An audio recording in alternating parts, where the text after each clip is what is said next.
Hi, I'm Len Epp from Leanpub, and in this Leanpub podcast, I'll be interviewing Corey Haines.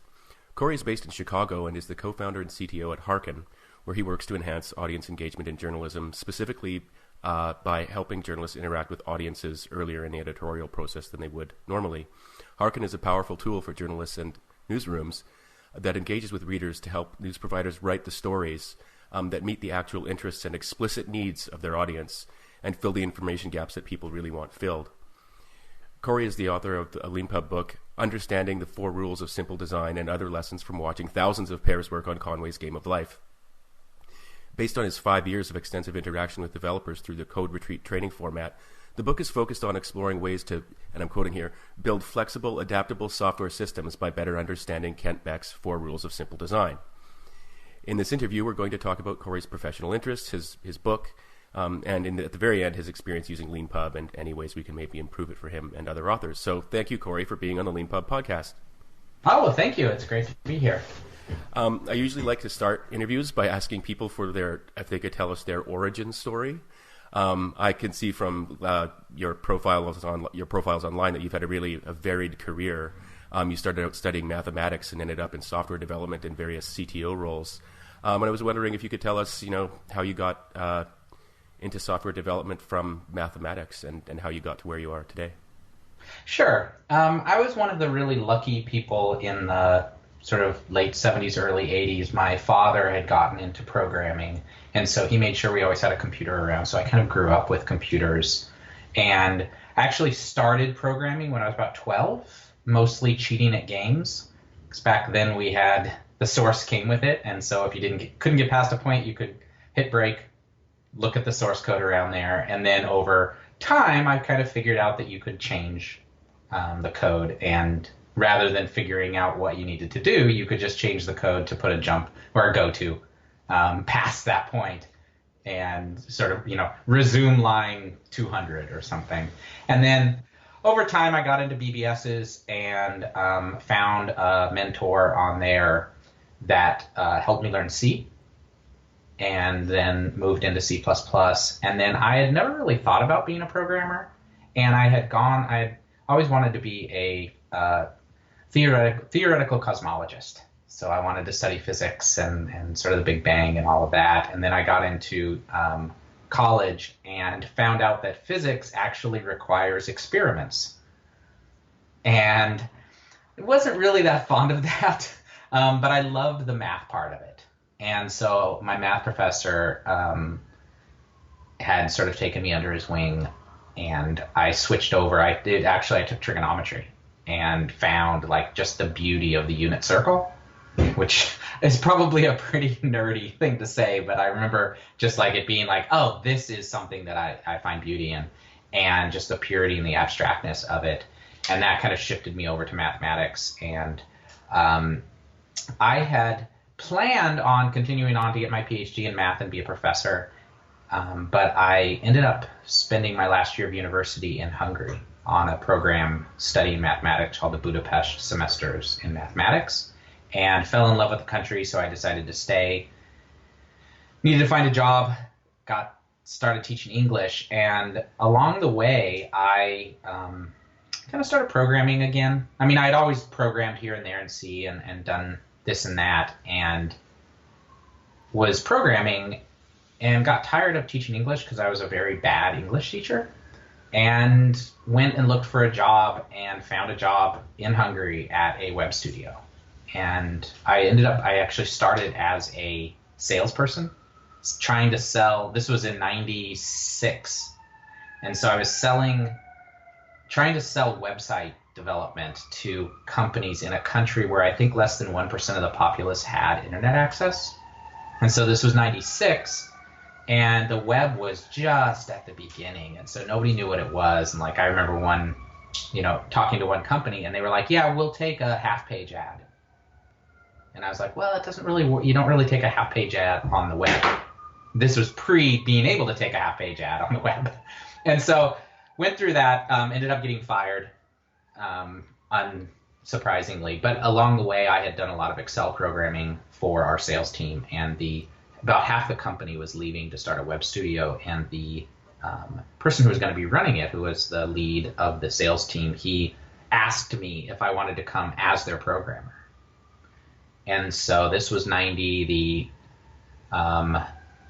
this must have been, 90, beginning of 96, end of 95 or so, I guess, somewhere around there. And so then I spent, I learned HTML, learned CSS, learned a little bit of, we were on the Microsoft stack, so this was pre-ASP, and I learned how to do that. Then ASP came out, and I just kind of built up this web studio in Hungary. We ended up being the largest web studio there, and got into like every day writing code and building for customers and all of that, and it just sort of never looked back. And so it was like, well, this is something I love doing. So when I came back to the States in 97, I found a job and started programming, went up through the Microsoft stack till about 2008, then switched over to Ruby for, still, I know a bunch of languages, but I really been doing Ruby for a long time. And that was 2008 was a year before you started the Code Retreat process, is that right? I was wondering if you could talk a little bit about how that got started and what that experience was like. Yeah, so Code Retreat came about because there were four of us, me, this guy Gary Bernhardt, guy Patrick, and a guy Nayan Hajratwala, were at a conference I go to every year called Code Mash, and we were, I like to say we were doing what programmers do, which is complain about other people's code, and had this idea of like, why don't people practice? I was at the very beginning of this, what had ended up being called the Pair Programming Tour, where I spent a year traveling around programming with people in exchange for room and board, and just kind of took a year off of work and just did that. And so I was thinking a lot about practice. The software craftsmanship movement was just at the beginnings of people talking about it, and practice was a big part of it, and that was sort of my focus. And the four of us decided just to put on a workshop, see what happened, that was focused very much on practicing software development rather than sort of learning a new technology. And since I was traveling around, I had the opportunity to take the ideas that we had and some of the learnings we did on the first two of these code retreats and really help define them and take them around, do them in different places. Went to Romania, did one in Romania where a guy named Alex and his wife Maria, they took over and started running them in Romania. And so the three of us got back together in the next year and started really fine-tuning the format. And then by 2010, we had a format for the workshop that was really solid.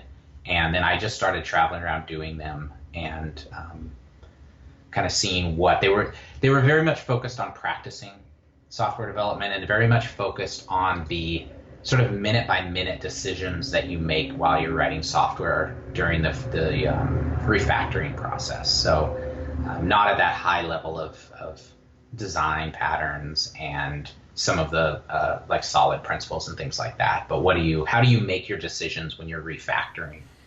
Yeah, I really like you have a couple of lines in your book where you talk about part of the code retreat where you're working on, I think I understand this correctly, the source code for Conway's Game of Life. Yeah, and you talk about the impact of repeatedly deleting the code you've written and the subsequent separation of identity from code. And I found that really interesting and fascinating. And also, I mean, it's tied in with the idea of practicing, right? And the idea that you situate yourself psychologically in front of the code, not as something that is ever going to be used, not as something that is ever going to be like sort of owned by you or, that you will ever be held sort of seriously accountable for. And then with all that baggage out of the way, you can focus on your technique and how you're thinking and how you're feeling when you're coding. Is that right? Yeah, absolutely. And it's funny because people, sort of first-time participants, often after the first session have trouble with that deleting. But it's part of the workshop is really taking, like, you just spend 45 minutes writing this code. Because the format is you spend 45 minutes working on the problem, then you delete all your code, and then we start again. And we're always working on the same problem. and we work in 45-minute increments, and then you always delete it at the end. And so it does free you up to try new things, write really bad code, see what happens. But it does this idea of just freeing yourself and realizing that you can work for 45 minutes and just get rid of it. You don't have to live with that baggage. And I've since sort of really pushed and moved even larger, and do a lot of, I'm sort of an advocate of this thing called short-lived branches, where you work, basically you have a day to finish tasks. And if you don't finish it, then you have to delete what you did. And then you start anew the next day, because realistically, it's not the typing that takes a lot of time in coding. It's the thought of what you need to type. And so usually if you spend a day working on something and you're not done, it's not the code that is the big lesson and the big takeaway and the artifact from that day. It's all of the experimentation that you've done. And you can generally retype it in fairly quickly. And you're not left with the artifacts from learning. You know, there's code, just bad code in there that you put in there because you were learning, figuring it out. And if you keep it around, you have to sort of work around it. Yeah, I really found that idea to be very powerful when I read about it in your book. And it reminded me of, there's a practice for writing essays that some people adopt. And there's a lot of, there's writing code and there's writing other types of, there's writing texts. And I think a lot of your ideas would apply very well to sort of practicing and things like that. But one technique for writing essays is to write the introduction, write the rest of the essay, and then go back and rewrite the introduction. Delete whatever you did, because as you're writing, I mean, no matter how well planned your structure is, things will change and you will learn things along the way. And actually then just clobbering what you did at the beginning isn't a waste of time. What would be a waste of time would be to sort of try to accommodate everything that came after your initial decision to your initial decision, even though you've come up with a better solution since you started. Yeah, and trying to shoehorn that in. It's the same with like talks, when you have to submit an abstract. And when you start building your talk, you realize that there's other things you want to say that might not be directly related to the abstract, but they're important. And so the thoughts can change. So I think it's with a lot of creative acts or acts of creating something, what you start with is the initial idea that you start with is rarely what you truly end up with. Yeah, and the courage it might take to actually start over, but realize that completely starting over might actually result in a quicker result than trying to accommodate what you did originally to what you've later realized you should do. You write in your book also about the ping pong pair programming style, and I was wondering, and there are two types of it, I guess, and I was wondering if you could talk a little bit about how that came about. Yeah, so traditionally and sort of historically, pair programming was done with two roles, this driver and navigator, where the navigator's role was to type in the code as well as pay attention to the sort of minute by minute, very small decisions that are made, whereas the driver was doing that. The navigator was really intended to look at the large structure of the system. Where are we going? And the driver is really about making the small changes to get there. And the problem with that is that you need people who are I've found that you need people who are experienced pair programmers to do that, because it can be dull to watch somebody code if there's not a great communication going on. And so over the years, I started really pair programming as a sort of part of my technique and part of my process back in 2004, which was when I was introduced to a lot of the concepts in extreme programming. And I found over the years, I would pair with a lot of different people and find that when you got really into the flow and you were pairing well, then it didn't really matter who was typing. There was there was a constant verbal communication going on. There was nonverbal communication going on, and you ended up just sort of like writing the code together. and both people were paying attention to things at all levels. And I don't know exactly who introduced me to the idea of ping pong pairing.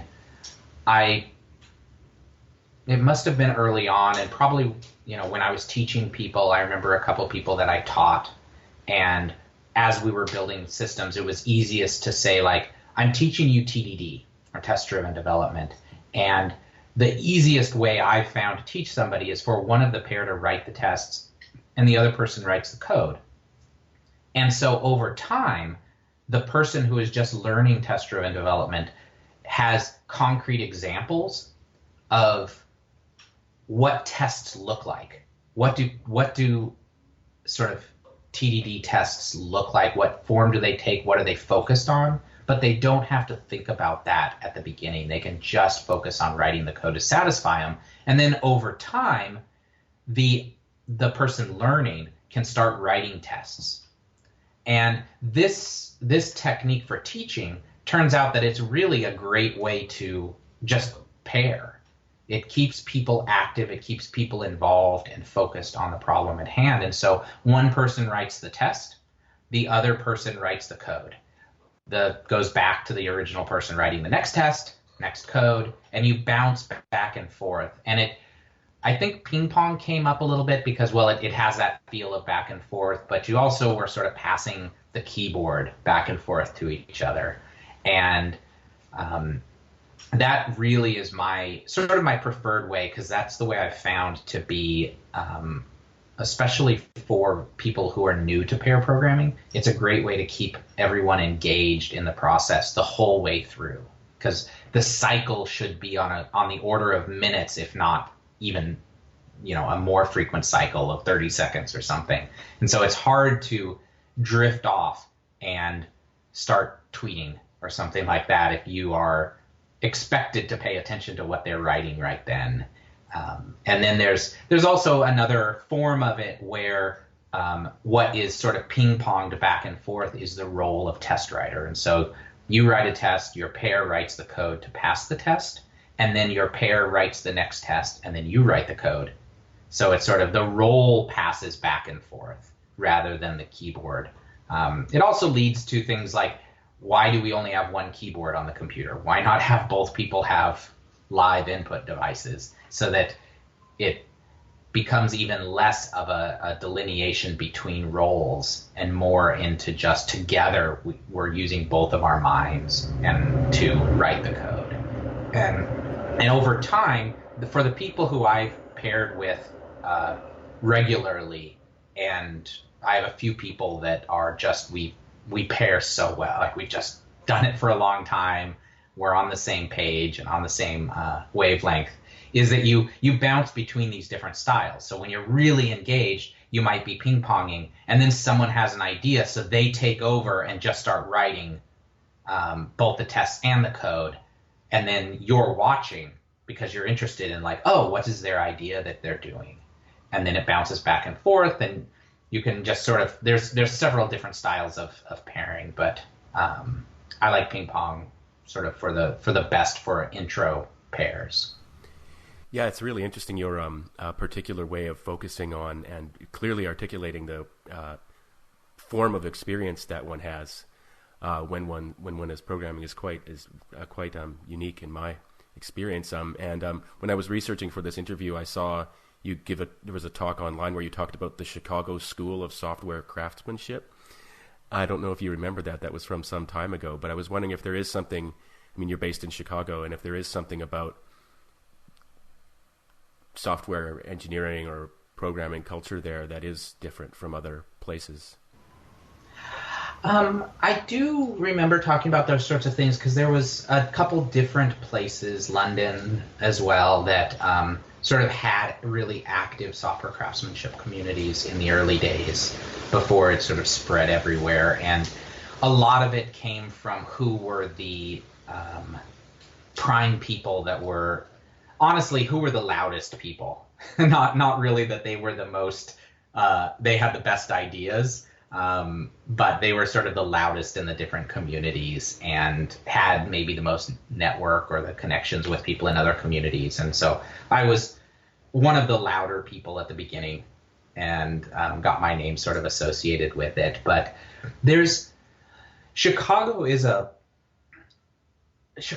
definitely, I feel, a hub of, I guess, innovation in software development. Over time, different techniques, different ideas come out. There are people here who have strong opinions. There are people here who are experienced. They've got a lot of experience writing software, and not just writing software, but thinking about the act of writing software. London is another one of those places that has this mass of people. And while we all talk to each other, there's styles that get brought out from that. So there's a few of us here in Chicago who, talk a lot about extreme programming or work on Rails, things like that. And so there are small differences. There's a lot of differences in sort of the test-driven development styles. There's sort of this partially tongue-in-cheek, partially not, but there's sort of the London style and some people say Detroit style, Chicago style of test-driven development, and they're not in conflict with each other as much as they sort of augment each other. So knowing the different, London style tends to be a lot more use of these test doubles when you're doing test-driven development, whereas the other styles don't necessarily. It's funny because I associate more with this so-called London style of software or of test-driven development. But I think it's a lot of Chicago. I think in the beginning, the people around our area and sort of in our net of influence focused a lot on professionalism, focused a lot on some of the techniques around software, and some of the other places focused a little bit more on the technical aspects of it. But it was never to the exclusion of the other aspects of software development. It was just who were the loud people and what were they interested in at the time. And what's the startup culture like generally in Chicago right now? It's really thriving. We've got a lot of great companies starting up here. The sort of difference that I've found is that Chicago tends to have more of the roots in industry and manufacturing and I guess making money as sort of revenue. So whereas a lot of the coast, say the West Coast, Silicon Valley, which is sort of the big one people talk about, there tends to be less of an emphasis on building, say, a revenue-based sustainable company. Not to say that there aren't some of those out there, but there's a much more of a glorification of the VC style run from round to round to round, trying to get to the point where someone will buy you. Whereas in Chicago, while we do have some of that, and we do have venture capitalists here, and we have a very strong investment culture, a lot of the companies tend to be focused on revenue. That's really interesting. Yeah, I didn't know about that. That's a really interesting distinction between Chicago sort of style of startup culture and Silicon Valley. On that note, I was wondering if you could talk a little bit about Harkin, what its mission is, and how the engagement management system works for newsrooms. Sure. So Harkin came out of our local public radio station, our local NPR station, WBEZ, from my co-founder, Jennifer Brandel, a handful of years ago, started a series there called Curious City, which had that goal of what happens if you ask your audience for story ideas. But that's been tried before, but asking people what should we cover? Some people don't have ideas. Some people have just sort of vague ideas. And you also get people who are very biased. Like, you should do a story on my company type of thing. And so the innovative idea that she had was, what if you tapped into your audience's curiosity about the place or about a specific topic? And so in hindsight, it feels fairly obvious, but that's the way it is with all sort of innovations. And so Jen started this series at Curious City called Curious City. It was very popular, still is very popular. And it got to the point where a lot of other newsrooms were asking her for help in starting up this style of series or this style of audience engagement. And she was spending her lunchtime and after hours working on it. So she decided to quit WBEZ and start a company to help spread these ideas, which is really fundamentally what Harkin believes, is that every individual deserves to be heard. What can we do to make it so that if you want to be heard, you have an opportunity to reach out and ask your question or make a statement? It's different than the idea of everybody deserves to be listened to, which I kind of say half tongue in cheek, but everybody does deserve an opportunity to voice their curiosity or to ask a question and have a place where somebody is listening or is hearing what you're saying. And so I joined with Jen. I was introduced to her in December of 2014, and I was on a sabbatical. I would say I was on a sabbatical learning to paint. I had quit my job and was taking a little bit of time off, and then I met her, and she's a very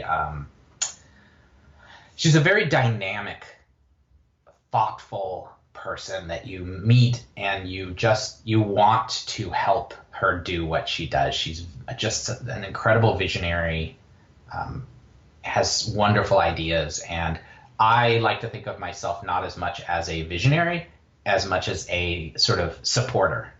Like, I like to find people that have these grand ideas and help do what I can to help those ideas come to fruition. And so I joined with her. We co-founded Harkin and went through a accelerator in San Francisco called Matter that is focused on media startups. And so they have their partners are places like KQED and Knight Foundation, some of these big media places. And so the Associated Press also is one of their partners. And the companies that go through it all have a media bent. So we went through that in San Francisco, then came back to Chicago, raised some cash last fall. So the fall of 15. And sort of to have a buffer to hire some people and really spread this out. And we have 9 people now. We're, I think, somewhere around 60 paying newsrooms around the world. So we have like the Australian Broadcasting Company as a customer. There's a media conglomerate that has a bunch of newspapers in Hungary, or newspapers and websites. And so they use us as well all across Hungary, which was wonderful because I have a soft spot in my heart for Hungary. I love having lived there. And so what our technology is, we think of ourselves more as a technology-enabled company rather than a technology company. And so the thing that we are selling is a lot of the ideas, the consulting, we have what we call engagement coaches for newsrooms to help them figure out how is it that we can talk to our audience and hear our audience prior to putting the story out and getting just a comment section. Because traditionally what happens is you do a bunch of work. You have a few people sitting around a table figuring out what stories should we do. Then you do the story, you put it out online, hoping that it's a story that people want to see, and the only feedback that you get is via the comment section. And different people have different opinions of comment sections. I don't have a great one of them, but As an example, for example, NPR at National Public Radio, they took comment sections off their entire website, and they're trying some other. We're working with them as well to really engage with the audience in better ways, more one-on-one, less with less conflict that comment sections often can bring about. And so there's not to make a long story longer, but there's generally three phases to a reporting process. There's the pitch phase, the assignment phase, and the actual reporting when the reporter goes out and does stuff. And so we have small widgets and things that you can put on your website to elicit story ideas. Usually the prompt is in the form of a question. What are you curious about Chicago? Or NPR, one of their series, put out a question about what are you interested or what are you curious about with regards to global disease epidemics? And so people ask questions around that specific topic. The assignment phase, figuring out what the stories are that you want to do, we have a module that can be embedded on a website that allows voting rounds to be done. And we're currently working on a tool called the Reporter's Notebook, which is for engaging with sort of your super fans during the actual reporting process. So you can very quickly on a frequent basis send out small little dispatches to your subscribers and say, today I got to interview so-and-so, or tomorrow I'm interviewing so-and-so. Do you have any questions? And so the person can reply to it and send in a question, or I'm looking for pictures about something, about this area. Does anybody have any interesting pictures? They can send them back in. And all of those are fairly, especially the sort of question prompt, we call it a curiosity module, and the voting display, that in itself is sort of commodity technology. You can use Google Forms, or you can use Poll Daddy. You can use these things. And Jen, actually, when she started Curious City, used these tools. But what she found very rapidly was, like almost immediately, your spreadsheets that you've set up to manage the engagement, manage the questions that come in, manage the votes, all of this stuff, they become completely untenable. Imagine having even 100 questions that you're sharing with the rest of the newsroom, and you're color coding them, who's assigned, who's doing this and that. It just becomes, Jen's term is spreadsheet hell. And some of the presentations that we've done, she'll put up little pictures of it, and everyone in the room starts laughing because everyone has experienced that of trying to manage it with spreadsheets. And so we built of what we like to think is a very fit for purpose system called an engagement management system, which as votes come in, as new questions come in, you're alerted. We post them into Slack for you. You can go to this back end and categorize them. You can put them into lists. You can, put other people's names on them. You can download email addresses, things like that. And that's really the bread and butter of the technology part of it, is making it so that it's the only system out there that is exactly focused on making it easy to manage this style of audience engagement. And so. Yeah, it's really interesting. As soon as I started reading about Harkin, it was totally intuitive to me. It totally made sense. And I think that probably comes from our experience at Leanpub, which is all about, publishing early and publishing often, and sort of, getting that engagement earlier in the process than you would have otherwise. So, in book publishing, I call it the doorstopper model, where you on your own in your cabin in Norway, you spend years writing your book, and then you just drop it finished, which is a great way of doing it if you want to do it that way.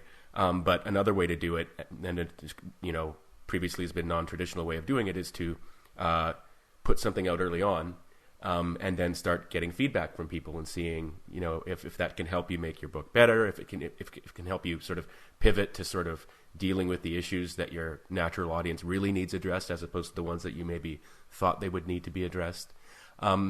So one thing I was looking forward to asking you about, if you're up for it, is there's a pretty big controversy around the news media in the States right now, on a number, it's happening on a number of levels. But one of them in particular is the influence of fake news.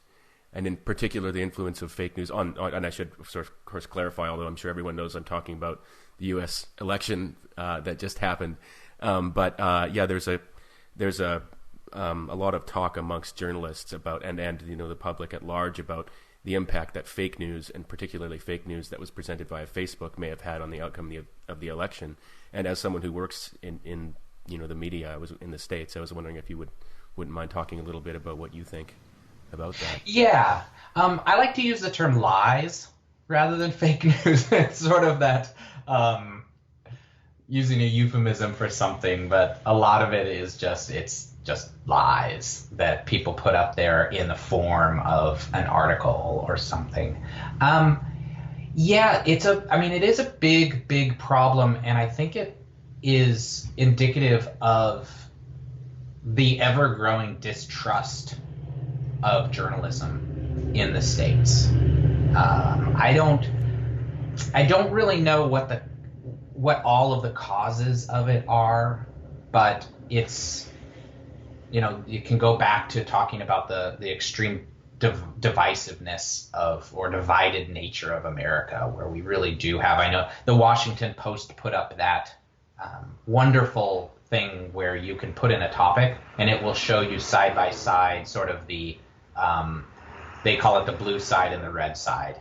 So what are people actually seeing because of the Facebook algorithm?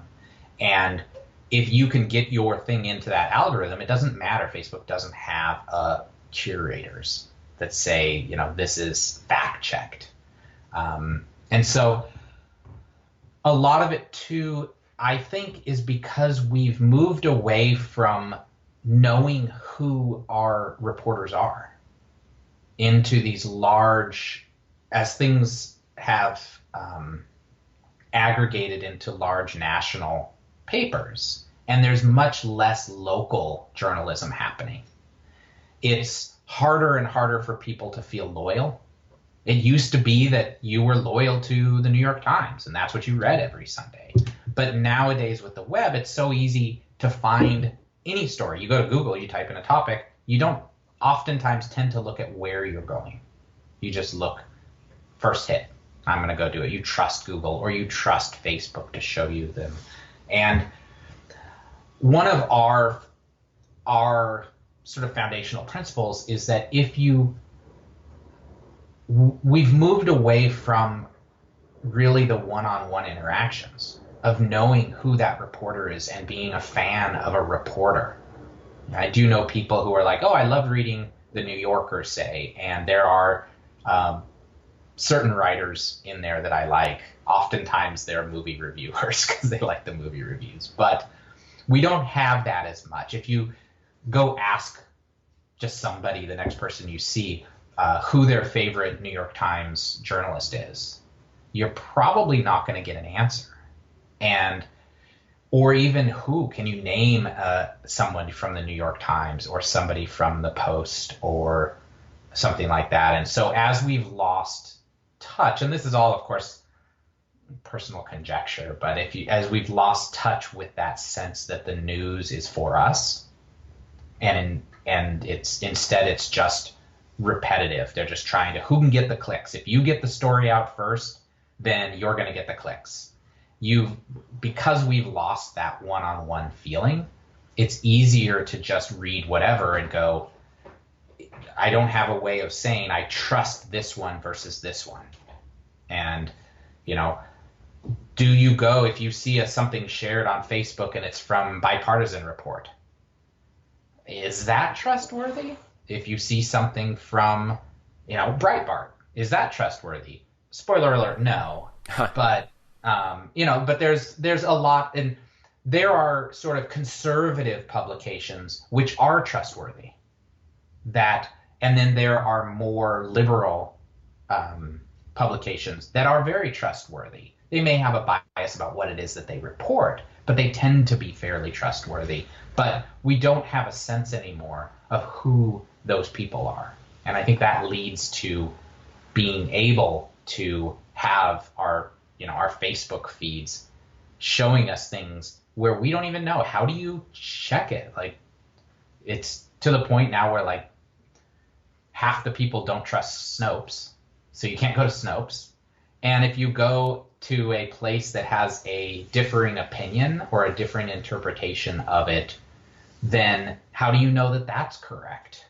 And it really like leads into this, just the sort of lack of knowledge in the U.S., the sort of general knowledge that people lack. And we talk about our education system is bad and things like that, but I think it's a lot of it like that.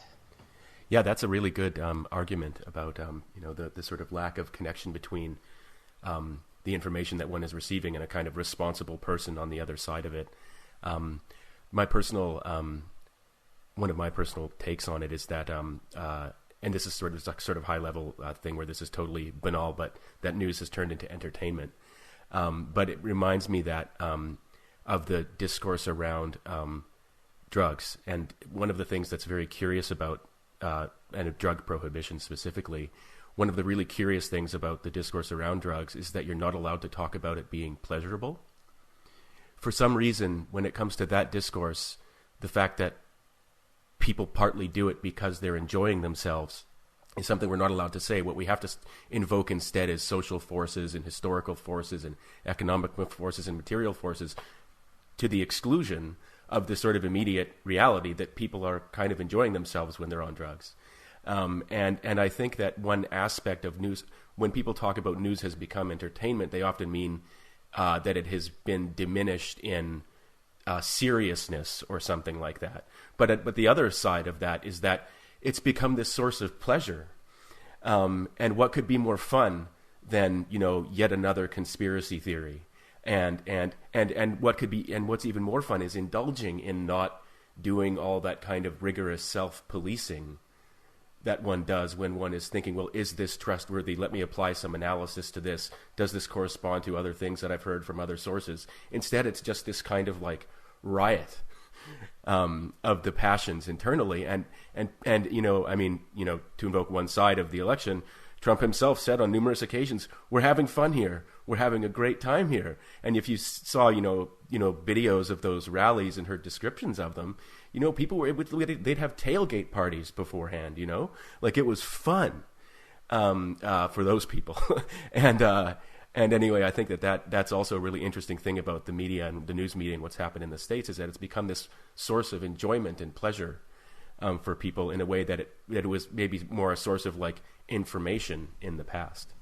Yeah, and especially since, even though there's a historically low trust in the media and trust in journalism now, it's still sort of built into us that they're supposed to be experts. And it's a wonderful feeling when I think something, I have an idea that something's wrong, and then I go to a news site. It says it's a news site, and they're saying, you're right, Corey, that is bad. And you're like, yeah, it's true. Like that's, that whole confirmation bias and things like that of like, I'm going to go to the sites, I forget which comic it was, but they said, the way you do research is you go to Google, type in the thing, and then sure enough, that first link is this, it tells you you're right. And it's like, oh yeah, that's true. And like, I love, one of my favorite pastimes is like Friday night drinking scotch and going on YouTube and looking at conspiracy videos.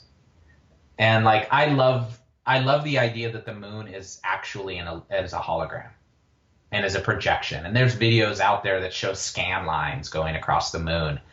And that's wonderful, and those are these conspiracy theories. Now imagine if I then went to Google and typed it in, and I saw a news site that said, yes, this is true, and here's the things here's what we found because, of course, we did our research. Instead of just going to YouTube and seeing a video that has ominous music, it's actually a news site that does it. And I think this goes back to why people were so easily accepting of these fake news sites putting out lies and just stories, made up things, because we want to have news sites tell us that we're right. And why, I wish I should have names of people, but somebody had said that nowadays the U.S. is so divided that it used to be that we had, like, there were facts, and then the different politically leaning news sites and journalists would interpret those facts in different ways. But we've gotten to the point now where the base facts that are used to build up the stories are different. They're just wrong. So is our unemployment rate 5% or is it 40%? Like, these are two facts that are put forward, and the reporting is based on that. And so when you go talk to somebody who has differing opinions about our employment economy, and I say, wow, we're doing really well. Obama has really kicked ass in our economy. Unemployment's down to 5%. The other person can come back and say, well, no, that's the real unemployment rate must be around 40 or 45%. That's what I'm hearing, is that there's this real shadow unemployment rate. And how do you argue about that? Like, there's no sort of common ground to where you can get together and say, okay, well, let's, as a pair, even though we have different sources or different interpretations of it, let's look at the facts together and then come to a common interpretation of it, trying to shed off the bias. But when you start with different sides, totally different facts, you can't do that at all. And that's why I think we have the division is so pronounced, and there's no communication between us. Well, and invoking what you were saying before about how gratifying it is to have, say, a conspiracy theory that you've had or a suspicion that you have, to see it on a news site and see it reinforced. Really looking, and this is kind of a cliche, but looking into the facts rigorously is really boring. Yes. For most people, it's no fun. It's not exciting. It takes time. And it's like, well, really? I'm going to have to go read a paper written by a bunch of economists? I'd rather have someone I follow on Twitter say it's 40%, or, there's, actually like 80 million undocumented migrants in the U.S. or something like that, right? And that I think that disconnect is also really important, that, one side of the activity is fun, and another side of the activity, the one that people don't do, naturally enough, is the one where, like, you personally have to be like a journalist yourself and go investigate and look at sources and maybe learn a little bit of statistics. And, I don't want to do that. Yeah. Yeah. Like I went and read the Republican Party platform. Like, after they, there's big meeting that they establish what is the plank. And I went out and read it, and it's dull. It's really boring. But when you read it, you say, oh, look, it's important enough to them to put it in the party platform that they want to fight marriage equality, or that they want to spread the so-called bathroom bills around the country. And so you actually go read it, and you find these gems in there. And then you go read the Democratic platform, and you see you have to interpret certain things and find out what it is that they value. But nobody's going to do that. Instead, you're going to find, like you said, find somebody on Twitter who says, the GOP hates the LGBTQ community and puts this here, and this is in their platform. I could have made it up. I could have just said that, because nowadays, a perfect example over the last couple days is, Trump tweeted out that, I talked to Tom Ford and I've convinced him now to not move the factory to Mexico. Well, he's been making this statement that they're going to be doing that throughout the campaign. And the Ford company has always said, no, we're not. We've never said we're going to do that we're not moving jobs to Mexico. What? We've never said that. But yet he continues to say it. And it's easier to just look at the people you respect on Twitter or on Facebook or wherever, and just sort of, like you're saying, not go do the research. And if your bubble that you've cultivated does not include people who would be tweeting that, or even your bubble may be like that, but the Facebook algorithm has added its cultivation to your feed, you're not ever going to see that. And so the only thing you see is people retweeting that. You look at Donald Trump's Twitter thing and it's got, 500,000 retweets, and you're like, what? 500,000 people agreed with this. So am I going to go actually look it up? And it happens on other sides as well. Not quite as much, but. Do you think there's a connection between the era of financial uncertainty in the news media industry and the emergence of this fragmented, multi-sourced news fire hose that we're all exposed to now? I don't know. I don't think I would have. If anything, I would say that they're symptoms of the same thing, or they stem from very similar places, but I've never really thought about that. So I don't think I would have a great opinion. Do you think there's, do you have any thoughts about how, the media as an industry doesn't move as one, but is there anything people can do to help change the culture away from where it's moved towards, which is, as you say, this sort of what the economists call this fact-free environment? Subscribe to your local newspaper. Like the media industry is struggling financially, and there are some companies, Harkin's one of them, but there's a handful of companies who are trying to sort of rise from those ashes to help the media industry move into what it's like in this really sort of super fast digital age.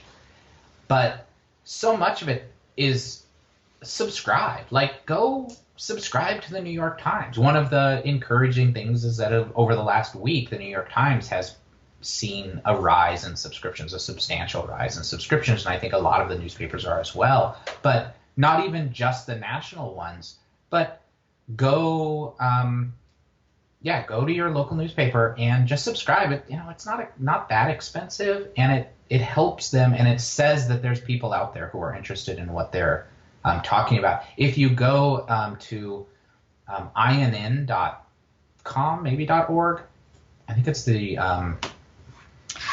let me take one quick pause to look up their name, because they actually, I would like, they're, what are they? INN.org.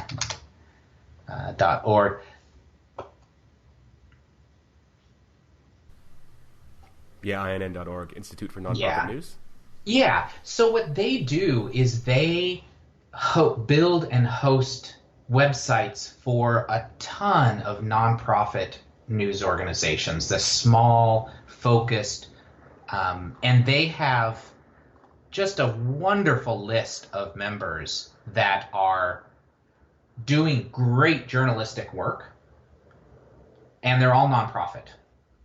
And so going to some of these and contributing to them, and finding ones that you enjoy reading, and just send a little bit of money to them. It's a couple bucks here and there every month. If enough people do it, then the news organizations that are doing good work will survive and be able to do better work with a little bit of contributions to them. So there's Mother Jones is one of the very large ones. There's a lot of people who agree with them, but there's think if there's any right offhand that I know off of them, but they just have a ton of great organizations, and then INN is a nonprofit as well that can benefit from support of sharing it around. But they're one of my favorites that I think is doing a great service to journalism as a whole. Yeah, thanks a lot for pointing them out and for that suggestion for what people can do if they're concerned about the future of media. Yeah, buy donations. I actually, donate to organizations like the INN, and also get out subscriptions. One of the publications you mentioned, I bought a subscription for, inspired by that same motivation just recently. Thank you. Yeah. Switching to the subject of your book, Understanding the Four Rules of Simple Design, you talk in there about the distinction between thinking about good design and better design. And I found the distinction compelling, and I was wondering if you could talk a little bit about what that distinction is and why better design is such an important idea. Yeah, I mean, it comes about from the idea that every software design is sort of intimately connected to the context that it's for and the context that it was built in. Context being, is it the first year of your company? Is it a multi-year project? Are the developers very inexperienced? Are the developers very experienced? Do you have a big mix of them? And so all of these contexts, these outside forces, influence the design choices that you make. Do you need to have everything in your code base super clean and super beautiful?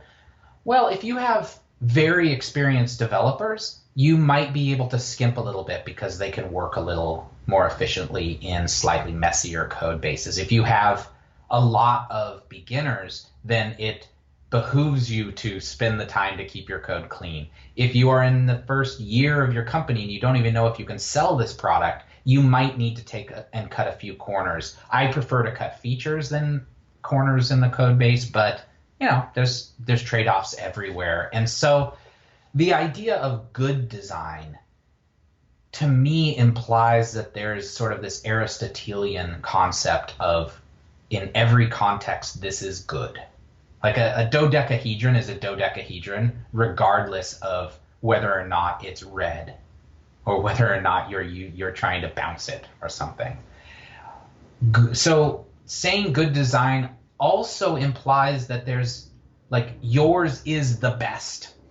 Like, I built a good design, and it may be completely bad in another context. And so what I prefer is this idea of, if you have two designs to choose from, look at the one that best suits your context.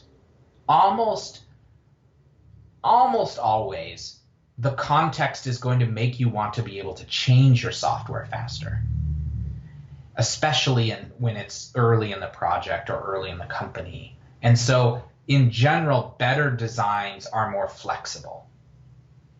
And so as you're making your design choice, you can say, this one is going to be a little bit easier to change in the future. It's not necessarily the most extensible, or it's the one that you've made decisions about what people are going to want to change.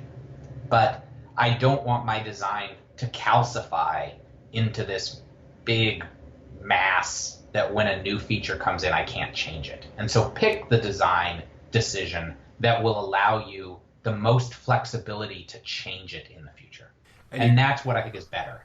And you draw an interesting distinction between designing code to anticipate change, and, as it were, designing code to anticipate a specific change. Yes. So often people think that preparing for the future means thinking, okay, let's imagine what might happen under various different scenarios, and then build in advance something that makes it easy to implement that idea, that change that you think might happen. And that's very different from what you were just describing, right? Because instead of coding for specific things that you think might happen in the future, you code for being able to change what you've done now easily. Yes. Yeah. And it's sort of a subtle distinction, but it's a really important distinction, I think. Yeah, it is, because all developers have gotten themselves into that problem where you build a really extensible system and then somebody comes around and it turns out that they wanted to extend it in a way you didn't foresee. That always happens. And your decisions to extend in certain ways sort of make it so that you can't extend it in other ways. Every design decision you make is implicitly throwing out all of the other design decisions you could have made. And that always leads to trouble. But making your system where you can quickly go in, find the place that needs to be changed and make the change, that's the goal of everything. And that's where the 4 rules come in, because the 2 major ones that are sort of the refactoring rules are the on a simplistic level, you can say no duplication and good names. The no duplication says that every piece of knowledge in your system should have one and only one representation. So if a piece of knowledge in your system changes, you can go change it there, and it ripples throughout your system. Good names make it so that you can find where things are happening.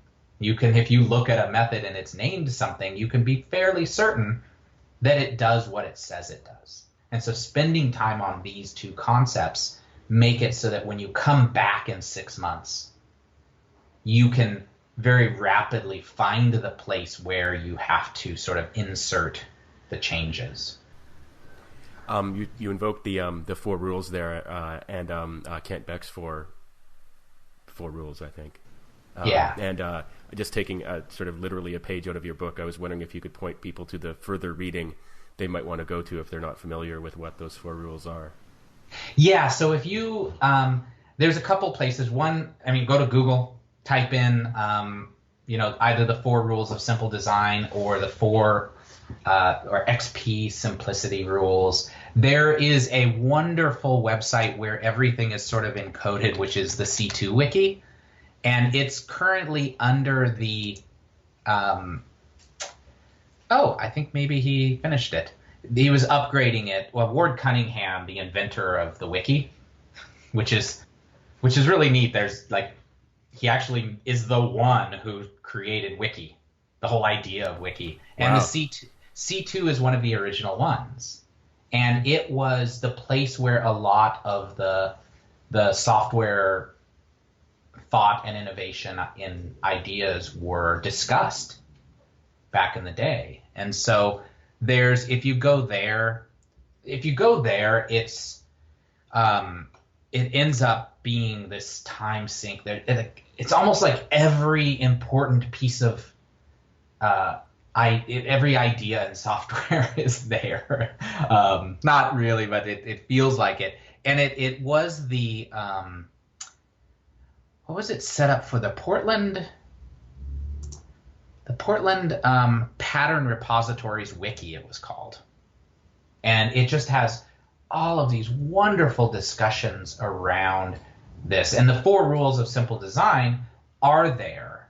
And there's discussion around them about what duplication means. Another person is Joe Rainsberger. He's written a lot about it, and he's just really thoughtful about how he writes these, or how he thinks about these sorts of things.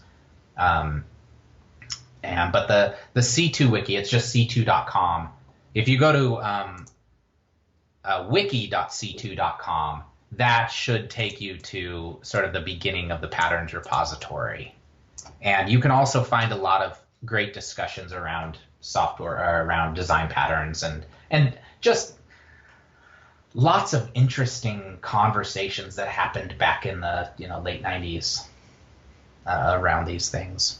Yeah, well, thanks for that guide. That's really interesting. I'm sure a lot of our listeners will find it really helpful to have that nice summary. You've got an unpublished book on Leanpub called "Fun with Lambdas: Explorations Through the Lambda Calculus," and I know you gave a talk about this that people can find online. And I imagine that your maths background probably helps you a lot in understanding the topic. And I was wondering if you could explain a little bit for people who might not have a maths background about lambdas and what the connection is to computation. Yeah, so this book came about, I've been working on it for 2 years, I think, and I keep going in and out of working on it. And the idea, so what a lambda is at the core is a function that takes one parameter and returns a value. And the lambda calculus came about in when Alan Turing was building up the ideas of the Turing machine, and a lot of these concepts around computability and can you what are the limits of computability. Alonzo Church came up with this idea of it ended up being equivalent, but can you build up computation using this idea of these functions that take a parameter and return another parameter or return a value? And the lambda calculus became a lot of the foundations of a good number of our programming languages. So all of the ML languages, things like that deal very heavily with this idea. But if you drop back to just that core thing of the only thing I have is a function that takes a parameter and returns a value, where do you go from there? Like, how do you ostensibly you should be able to build up all of computing. You should be able to build stuff that allows you to do everything that any other general purpose programming language can do. And so the book is really a lot of the books around lambda calculus are very sort of academic. They talk about the identity function, and they talk about K combinators and B combinators and Y combinators, and they start putting them together. And my idea for the book was that whenever I talked to people about it, they either were very academic and very high level, and it was this mathematical thing, or they were people who had told me, I've looked at them, but it just doesn't, who cares? Like, it doesn't make any sense. I don't get what's out of it. And so I started talking, and a friend of mine, Josh Cheek, and I started playing with it, like just in Ruby. Like, what happens if I just start with a lambda? Can I do different interesting things? And then I ended up sometime later starting a book where the goal is to not really talk about the academic parts, is to not even go into lambda calculus, but to go in and start with a function, start with this identity function, and slowly build up programming. So, one of the first things you need to do is you have to be able to build say you want to build numbers. So you want to build a concept of numbers, but you don't have them. All you have is this function. How can you build up a numbering system? And so we go through, since I do test-driven development, the beginning of the book is building up a testing system. So I want to be able to build tests to test that my numbers work as I expect them to. Well, to build tests, you need to have a way of saying true or false. Well, to have something that says true or false, you need to have a thing called if. And so we back all the way up and then build the concept of true and false and decision. And then we come back to this tests. And then we come into numbers and we start building tests based on what are called the piano axioms, which are a set of axioms around the natural numbers. And so we write tests that satisfy the axioms and build code to satisfy those tests. And so it's really intended to be just fun, if we were just hanging out with a computer and I'm like, oh, hey, let's look at this, and just start writing along. And so a lot of prose around it, but very little saying, this is the K combinator. So you can compose the K combinator with the identity, and that gets you the equivalent of false, whereas the K combinator is the equivalent of true. And so then it starts to, it gets confusing for people. There are a couple really great books. Another Leanpub author, Reg Braithwaite, he has a wonderful book on combinators, and it's a joy to read. All of his stuff is a joy. Yeah, Reg is really fantastic. Yeah, thanks for that. Actually, switching gears to Leanpub and to self-publishing, Yeah. you had a lot of success with understanding the 4 rules of simple design. I was wondering if there's anything special you did for marketing the book. How did you get the word out about it?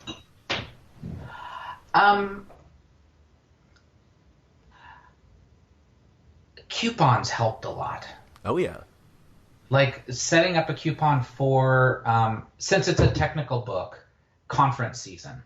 Like making a coupon and then making it specific to that conference. And then either asking the conference organizers, using it as some form of almost sponsorship if it's a very small conference that they can give into their bag, or just tweeting about it with their hashtag, not being obnoxious about it. Although some people probably say that I might be at times, but really like aligning with that. That I think has been a huge thing. And, going on podcasts, talking all of the sort of standard marketing kind of things. But I think coupons have been a lot of the way that I've kept, because over I think it's like 2.5 years since I wrote it. I think at 2013 maybe is when I wrote that book. So it's been maybe 3.5 years. It goes through waves. So I'll have a burst where I sell a couple hundred copies, and it's generally because I keep on it. And so when conference season comes around, or when something interesting happens, I'll tweet it out and tweet out a coupon for it. Yeah, that's the biggest. That's really, really good advice. It reminds me of something I interviewed another Leanpub author named Phil Sturgeon a while ago, and he talked about how one of his tactics was to, use coupons to get his book to be sort of above the fold on the Leanpub bookstore, like for this week's bestseller, so to be in the first 2 rows, which is another way that coupons can help. It sort of gets you that burst, and then you're there in a more prominent position on the bookstore. I was wondering why you chose to self-publish, and specifically why Leanpub. So there's a couple of reasons around the self-publishing. One is I actually wasn't sure if I wanted to write a book.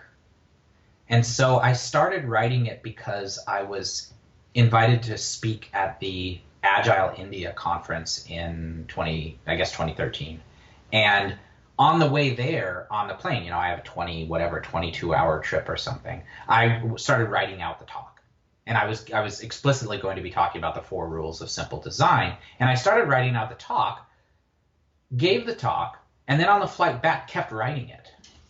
And I had spent, 5 years, for however many years, 4 or 5 years, working on, talking about the 4 rules during code retreats. And so it was all in there. And I came back and I told my girlfriend, I said, I think I'm writing a book. But I didn't want to get into the situation where there was an expectation or a stress around it. Because I have lots of friends who've written books, and it's always so stressful. And there's it's just a real. I've looked at them and I'm like, I don't ever want to do that. And so as I was working on it, I decided that I didn't actually want to tell anybody I was writing a book until I was sure that it was going to be done. But doing that, I can't just. It didn't make sense just to write it. And just have it in random files. And I looked around and I had talked to some of my friends who are publishers, and I didn't want to write a long book as well. So the book itself, I think, is 85 pages. It's a short, very concise thing. I wanted it to be an electronic publication because I wanted to be able to put links out to other things. And any publishers that I had talked to, there's expectations, there's minimums, there's deadlines and all of that. And so I looked around at some of the self-publishing platforms, because that was about when I started noticing them, was about in 2012. I think there was it felt like there was a surge of self-publishing platforms coming out, and it may have just been that I noticed them. And so that makes a surge in the universe. And I guess I had looked, it might actually be Reg that was the reason I went Leanpub initially, because I had no idea. I didn't know anything about it, and all of them look the same. But then when I looked at some of the tool sets, I loved that at the time, Leanpub was connected to GitHub, which I use. It was, at the time, it didn't have, at the time it was only the Dropbox, this distribution. So when you did a preview, it would come into Dropbox. And you also, I think at the time, had to actually explicitly say, make me a new copy. And I think now you can trigger it with a push or something. But the fact that I could write it in Markdown was important to me, because I feel comfortable writing in Markdown. The Leanpub manual was great. Like, I read through that, and it was so clear how to do things. Well, thank you very much. Yeah. Did you write that? I had a big hand in it. It's Okay. pretty rare to get manual shout-outs or compliments, but so I really appreciate that. Yeah, I mean, I downloaded it and read it, and it was like, I can write this. I liked also, at the time, the constraints of it's not like you can lay it out any way you want. Especially at the time, I think there's more flexibility now than there was back then. But it was like, you write Markdown, and you can, if you want the call out to look like this, you put this markup in there.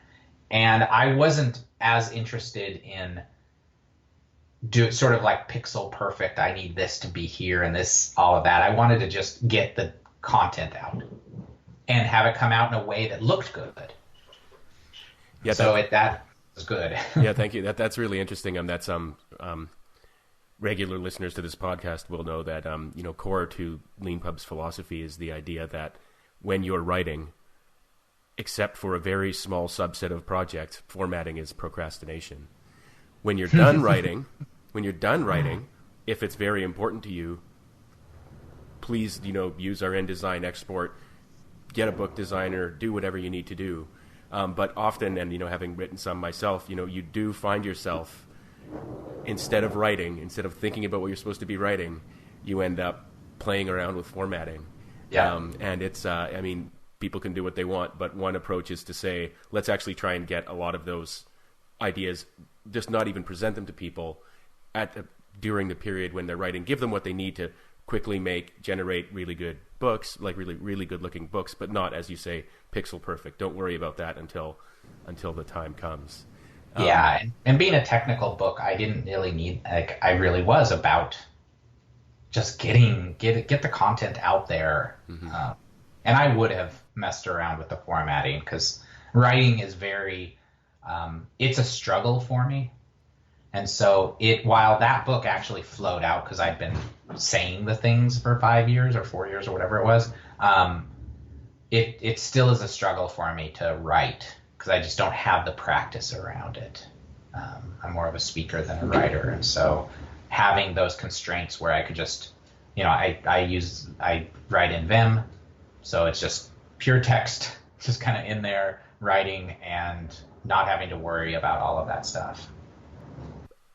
Did you publish it in progress, or did you publish it all in one chunk? That book I published in. I didn't put it out that it was even available to sort of, I don't know what the exact term is, not bid, but put your thoughts on how much it should be cost. Oh, right. Yes. Yeah. That's we have a mode where you can have a landing page for your book available to the public before you publish it, and then people can sign up and say, notify me when it's published, and they can say how much they'd be willing to pay for it and share their email address with the author if they want to, and things like that. Yeah, which was a great feature. I got a lot of people telling me how much they'd pay for it, which helped me, because I had no idea. But I think I published it almost complete, if not totally complete, because even leading up to, until it was done, I almost wasn't sure it was gonna be done. And so I was still, being my first and being like, I struggle I wasn't completely confident. And so when I was, 90% confident that I was going to complete it, that's when I put that landing page up and started gathering that. And I think it was like 2 weeks after that I published the book and put the cost out. And I liked how it told me all of the different statistics around the price of, like, if you want to, make the most money, it's this. If you want to have half the people buy it, then do this. That was a very nice, geeky. Yeah, my co-founder Peter will be very pleased to hear that. He wrote that years ago. It's a text you see on Leanpub, just for everyone listening, that explains at length, how much you can make under different scenarios and things like that. And it's really it is very nerdy and very fun. And serious at the same time. The last question I have about your process is, you had an editor for your book, someone named James Rosen, and I was wondering, did you go into the writing process thinking? I mean, I now that I know a little bit more about its genesis, I can see how it started out not necessarily with the intention of being a book, but did you hire or did you get the editor at the end, or did you have the editor helping you along the way? Was it something you expected to need? I expected to need it. What I was very, very lucky with James was when I was comfortable enough to mention to people that I was working on it, I put out on Twitter that I was looking for early reviewers, people to read it and give me feedback on it. And I got a bunch of responses, got a lot of really great feedback from people. James stepped up and just edited the thing like crazy. It was amazing. And he's not an editor. Like, he's not officially, he's a software developer like I am. But he dove into it and gave me such amazing feedback and made it so much more readable that, I just kind of was just like, well, you're the editor. You get editor credits on this, because he spent a lot of time and a lot of wonderful feedback, and I was so appreciative of him. But it was just incidental. He was somebody who I've met before, didn't know him tremendously well, but he followed me on Twitter and just kind of stepped up on it. And I've since then bought him a couple meals. I've told him that he basically never pays, or shouldn't ever pay, for his dinner if we have dinner. So I'm not. Well, that's great. That's generous on both sides, I guess. My last question is, is there anything that, if we could build a magic feature for you, what would that be on Leanpub? Is there anything that you can remember along the way that, would have been a nice to have, but you didn't have? I still struggle a bit with book organization, like file organization around the book, especially around code snippets. Getting them, like, I like to run, especially with this Lambda's book, getting the code to, like, I write the scripts and then including them, keeping them up to date. I don't know if I'm missing something, but it's sort of a struggle to have them go along, because, for example, in the Lambda's book, every code snippet sort of builds on the previous code snippet.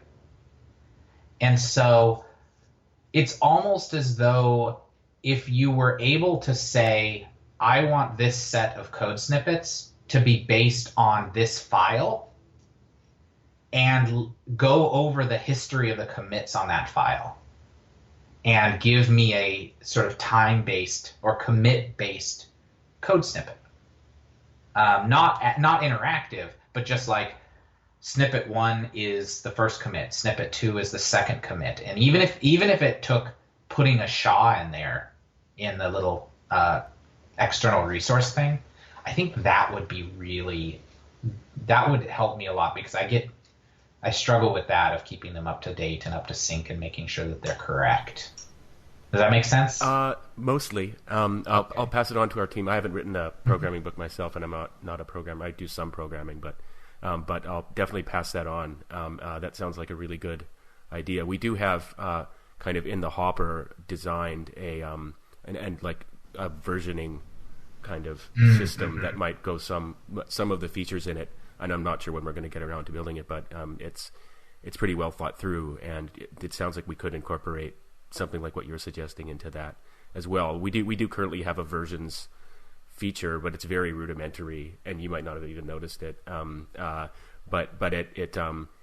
can't name versions. You just know what date and time. So but it is there because obviously authors, their work is very important to them, and knowing there's backups and things like that is really important. Well, anyway, I wanted to thank you, Corey, for a really great discussion. I had a really good time. Thanks. Yeah, thanks a lot. Yeah, thanks for your time, and thanks for being a Leanpub author. Good luck with Fun with Lambdas. I'm looking forward to the day when that's published. And I just me too. Awesome. Thanks so much. Thank you very much.